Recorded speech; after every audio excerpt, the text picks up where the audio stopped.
Ito ang sandali ng katotohanan. Kung makamit ko ang perpektong lasa, magiging alamat ako sa kape ng kapibara. Tingnan natin kung paano ito. Well, lasang putik ito na may bahid ng basang sapatos. Perpekto ito. Capybara coffee na may halong putik. Ang pinaka-authentic na lasa ng lungsod. Ibibenta ko ito bilang The Wild Experience. Ha? Tingnan mo! Sa halip na kapibara, mukhang slot ito. Nagawa ba ni Lily at Tofu ang dekorasyon? Sino ang pinaka-cute na pusa sa buong mundo? Sino ito? Oh, oo, ikaw yon, Tofu. Mga kaibigan, i-like ang video na ito kung sa tingin nyo rin. Sandali, ano? Lily? Tofu! Ano pa ang natitira mo? Tapos ka na ba? Wala akong naririnig! Ay, nako! Naka-turbo mode na si Cappy. Tofu, na-distract na naman tayo. Hindi matatapos ang dekorasyon na ito ng mag-isa. Kumalma ka, Cappy. Malapit na tayong matapos. Hindi totoo. Kalahati pa ng bahay ang kailangan nating dekorasyonan. Mga kaibigan, talagang naiinip na si Cappy. Kailangan nating tapusin ang dekorasyon bago sumabog ang kanyang pasensya. Kailangan namin ni Tofu na mag-subscribe kayo sa YouTube channel ngayon. Mas marami tayo, mas mabilis tayong matatapos. Sa huling video, na-decorate na namin ang lugar ng elevator, ang pasukan ng bahay, ang sala, at bahagi ng kusina. Ngayon, gawin natin ang natitira. Mga kaibigan, ipagpatuloy natin ang pagdekorasyon ng apartment ng Capybara gamit ang libreng kasangkapan. Tara na, Tofu! Magtrabaho tayo sa kusina. Para sa itaas na pader, gagamit tayo ng puting brick, kayumangging trim, at ang natitira ay kayumanggi rin. Ayos! Magsisimula tayo sa paglalagay ng range hood dito. Palitan natin ang kulay. Ito. Para manatiling abot kamay ang mga gamit sa kusina, idinadagdag ko ang aksesoryang ito mula sa mansyon. Makikita mo ang lahat ng ito sa tindahan ng muebles, pero gamitin mo ang mga bagay na madalas mong gamitin. Magsisimula tayo sa mga piraso na kasama sa apartment. Ang isa na ito ay mayroon ng naka-built-in na kalan at oven. Ano ito kaganda? Talagang gusto ni Tofu kung paano ito lumalabas. Ngayon, ilagay natin ito kasama ang lababo kung saan ito nararapat at aayusin natin ang ilang mga kulay. Perpekto! Dahil kakailanganin natin ng espasyo para sa mga pinggan, ihahanda ko ang mga cabinet na ito. Ilalagay natin ito dito at gawin natin itong kayumanggi. Sobrang excited ako na magkaroon ng bagong muebles. Ang mas maliit na ito ay ilalagay sa itaas nito at i-customize natin ito para mag-match sa isa. Oo, ang ganda tingnan. Idadagdag ko rin ito mula sa salon ng buhok sa kulay na ito. Ngayon, kunin natin ang kamanghamanghang halaman na ito at papalitan natin ang paso. Perpekto! Mukhang kamanghamangha. Ngayon, buksan natin ang lahat ng kabinet para masimulan nating ilagay ang lahat ng pinggan na pinili natin. Sa kabinet na ito, ilalagay natin ang mga placemat na ito. At sa ibabaw, itong makulay at masayang set ng mga mug. Isara natin ito at ilagay ang mga basong may guhit sa sulok na ito. Kailangan nating gamitin ang lahat ng espasyo. Sa ibabaw ng kabinet, idinadagdag ko ang rack ng kusina na may lahat ng bagong kubyertos mula sa bagong apartment. Ngayon, punuin natin ang cabinet na ito. Maglalagay tayo ng mga plato at pati na rin mga baso. Pero pwede mong ilagay kahit ano dyan. Pwede mo rin itong gawing pantry. Idinadagdag ko ang mga plato na ito para lang makita kung paano ito titingnan. Tapos, sa cabinet na ito, ilalagay ko ang lahat ng mangkok. Mahalaga na mayroon silang mga detalyeng kayumanggi. Bawat maliit na detalye ay mahalaga.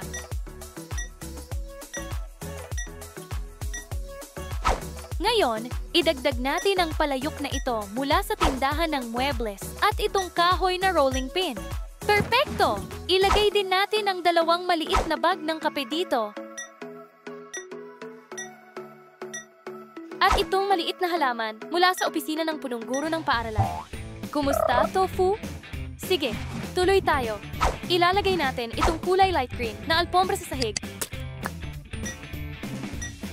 At sa ibabaw nito, ang mesa na gagamitin natin bilang kitchen island. Palitan natin ang mga kulay. Ayan na! Anong pagbabago? Idagdag natin ang espesyal na coffee maker mula sa tindahan. At syempre, hindi natin makakalimutan ang asin at paminta.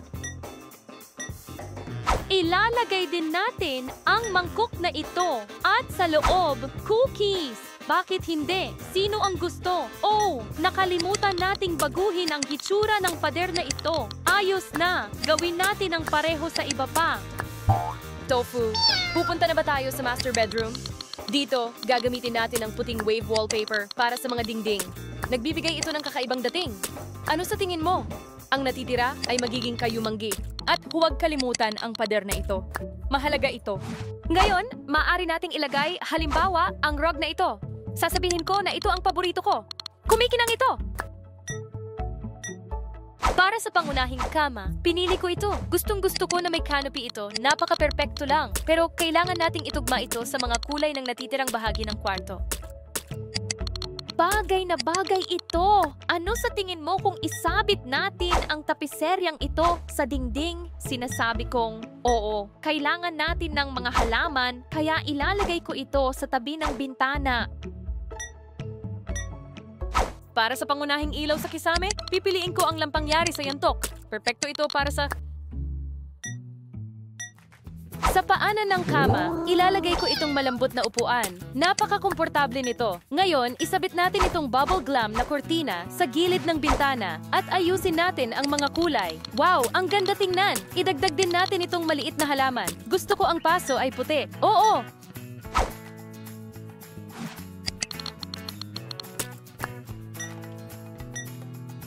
Kakailanganin din natin ng salamin. Makakatulong ito na gawing mas maluwang ang pakiramdam ng kwarto. At para sa lahat ng damit, idinadagdag ko ang aparador na ito mula sa beach bungalow. Sa tingin ko, perpekto ito para sa pamilya ng kapibara. Hindi mo ba sa tingin? At sa sahig, gusto kong ilagay ang alpombra na ito, kaya gumawa tayo ng puwang para dito. Oh, perpekto ito. At para tapusin ang kwarto, ilalagay natin ang halamang ito mula sa Mansion's Free Pack. Gustong-gusto ko ito. Tofu. Susunod na hintuan. Ang banyo. Gagamitin natin ang parehong wallpaper tulad ng sa kwarto para sa mga dingding. Sa ganitong paraan, maganda ang pagkakaugnay. Palitan natin ang trim at ang unang piraso ng muebles ay ito mula sa beach bungalow. Babaguhin ko ang kahoy at pati na rin ang gripo. Ngayon, narito ang isang maliit na trick sa pagdekorasyon. Kung ilalagay natin ang inidoro dito sa gilid na ito, parang nagmumukha itong isang piraso ng muebles. Ano sa tingin mo? Dagdag pa, maglalagay tayo ng napaka-cute na salamin. Tingnan mo, ang button ay parang bahagi ng salamin. Ginawa naming isang unit na lang ito. Sobrang astig. Para mag-imbak ng mga tuwalya at iba pang bagay, gagamitin natin ang cabinet ng kusina na ito. Sino ang mag-aakala? Mukhang kamangha-mangha! At para magdagdag ng mas natural na dating, ang maliit na halaman na ito ay perpekto. Sa istante, maingat kong ilalagay ang malambot na tuwalya sa ulo na kinuha ko mula sa character creator. Ha! Isang diffuser mula sa mansion! At sa mga kawit, itong tuwalya mula sa tindahan, ito mula sa beach bungalow at isang bathrobe mula rin sa character creator. Idagdag natin itong hand soap at itong puting orchid na halaman. Sa pamamagitan ng paraan, huwag kalimutang mag-iwan ng ilang rolyo ng toilet paper sa cabinet. Isang maliit na tip lang! Oh, nakita mo na ba itong cabinet na may built-in na salamin at mga halaman? Ang ganda at talagang bagay na bagay para sa capybara aesthetic. Saktong-sakto at libre pa. Ilalagay ko ang maliit na tasa na ito na may ilang kahoy na sipilyo. At itong tuwalya rin. Ngayon, magdadagdag pa ako ng ilang halaman. Ang particular na ito ay mula sa libreng mansion pack. Tungkol sa sahig, sigurado ako dito. Ang rug na ito mula sa hair salon ay tamang-tama ang sukat para sa espasyong ito.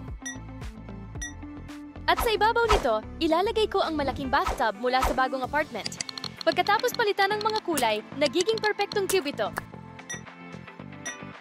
Para ilagay ang mga produktong pampaligo, idaragdag ko ang maliit na bangko mula sa beach bungalows at sa ibabaw nito, ilalagay ko ang pink na bote, ang citrus shampoo at ilang hair mask. Galing ang mga ito sa bagong hair salon. At sa wakas, ayusin natin ang kwarto ng kambal. Gagawin ko ang mga dingding katulad ng sa sala. Mga kaibigan, kung gusto ninyong gayahin ang kwartong ito, pero wala kayong mga sanggol, o kung mayroon kayong higit sa 2, maaari kayong gumamit ng iba't ibang kama o kasangkapan. Maraming posibilidad. Ang espasyo ay napakalaki. Ang unang kasangkapan ay ito mula sa Bubble Glam Mansion Set na nakabuo mismo sa dingding. Gustong-gusto ko ito dahil makakatipid tayo ng maraming espasyo at makakapag-imbak ng maraming gamit. At ito ay may ilaw pa. Ito ang pinakamahusay. Ngayon, punuin natin ito ng maliliit na bagay, tulad ng orange na sobre na ito, at ang maliit na bote ng oso mula sa tindahan. Idinaragdag ko rin ang cute na maliit na paso ng halaman dito. Itong sobrang aesthetic na backpack para sa paaralan. Isang radyo! At, syempre, isang pambatang libro. Ito ay Ang Hari ng Leon. Sa mas mababang istante, ilalagay natin itong malambot na maliit na kwaderno, ilang tuwalya na gagamitin kong parang kumot, itong unan na may bulaklak na daisy, at itong sobrang cute na unan na leon. Ngayon, buksan natin ang mga pinto ng cabinet at mag-imbak ng ilang bagay na kakailanganin ng pamilya ng capybara para alagaan ang mga sanggol. Mahalaga na mayroon silang kahit na ang mga pangunahing pangangailangan. Perfecto! Idadagdag ko rin ang 2 maliit na bangkito. Itong isa mula sa mansion at itong isa pa na kasama ng bagong apartment. Sa sahig, ilalagay natin ang rug na ito mula sa Bubble Glam Mansion. Malaki ito, pero huwag mag-alala. Kasya ito ng perpekto. Sa dingding, paano kung isabit natin ang tapiseryang ito? Ang ganda talaga. Nakita ko ang maliit na kabinet na may disenyo ng Zorro sa tindahan ng muebles at alam kong dapat itong ilagay sa kwartong ito. Walang duda, ito ay kailangan sa anumang silid ng bata, hindi ba? Mula sa bagong muebles, kinuha ko rin ang upuang lubid na ito. Ilalagay ko ito dito para makaupo at maging komportable ang mga magulang. Idinadagdag ko rin ang maliit na lampara mula sa tindahan ng muebles dito at katabi nito ang plushie na tupa at ang maliit na usarin. Ang cute nila. Oh! Buksan natin ang maliit na lampara at ilagay ang cushion na may inspirasyon sa pusa dito. At saka, napaka-importante, isang baby monitor. Para sa mga kurtina, gagamitin ko ang pangalawang piraso na natira mula sa Bubble Glam Mansion Set. Ang ganda nito. At ngayon, Tofu, oras na para sa mga kuna. Maglalagay tayo ng 2 magkatugmang kuna na kinuha ko mula sa tindahan ng muebles na magkatabi. Ayan na. At sa pagkakataong ito, papalitan lang natin ang kulay ng mga sapin. Ang ganda nila. Idagdag din natin itong kaakit-akit na maliit na ilaw na hugis ulap. Mahilig ang mga sanggol manood ng mga gumagalaw na bagay, kaya ang dinosaur mobile na ito ay perpekto. Gustong-gusto ko ito. Ngayon, magdagdag tayo ng ilang plushies, tulad ng kuneho na ito mula sa daycare, ang maliit na aklat ng kwento ng bubuyog, isang teddy bear na unan, at ang napaka-cute na duo ng aso at pusa, ang tamis. Ngayon, kailangan lang nating idagdag ang lampang hugis lobo, nakabukas, syempre, at ilagay ang 2 pacifier sa mga kuna. Ayan na! Tofu! Ipapakita na ba natin ang huling resulta ng apartment? Mga kaibigan, tingnan ninyo ito. Ang dekorasyong kapibara na ito ay lumampas sa aking inaasahan. Para itong brown aesthetic style na hinaluan ng esensya ng isang tropikal na kagubatan sa gitna ng lungsod. Gustong-gusto ko ito. Perpekto ito para sa buong pamilya ng kapibara. Ang tanging hiling ko ay mahalin nila ito at mag-enjoy kasama ang kanilang mga sanggol pagdating nila. Mga kaibigan, mag-iwan ng brown na puso sa mga komento kung mahal mo rin ang mga kapibara tulad ko. Oh, hindi! Nandito na sila! Bilis, Tofu! Wow! Parang panaginip ito, Lily! Libre ba talaga lahat ito? Napakaganda nito. Gusto ko ang lahat. Salamat. Sobra-sobra ang ginawa mo. Kami ni Tofu ay sobrang saya na nagustuhan mo ito. Sa totoo lang, marami kaming pinaghirapan. Pero pero sulit na sulit ito. Magaling! At ngayon ang mahalagang tanong, kailan magiging handa ang Capybara Cafe? Dahil alam mo na ang mga pangako ay dapat tuparin at kailangan nating buksan ang ating negosyo. Ang cafe ay hindi. Oo, ito ang unang bagay na ipinangako mo nang pumasok tayo sa bahay na ito. Mga kaibigan, gusto niyo bang magdekorasyon kami ng isang ganap na libreng Capybara Cafe para sa pamilyang ito? Kung gusto niyo, maglagay ng coffee cup emoji sa mga komento. Gawin natin ito ng magkasama. Kita-kits sa susunod na video. Mahal ka namin ni Tofu.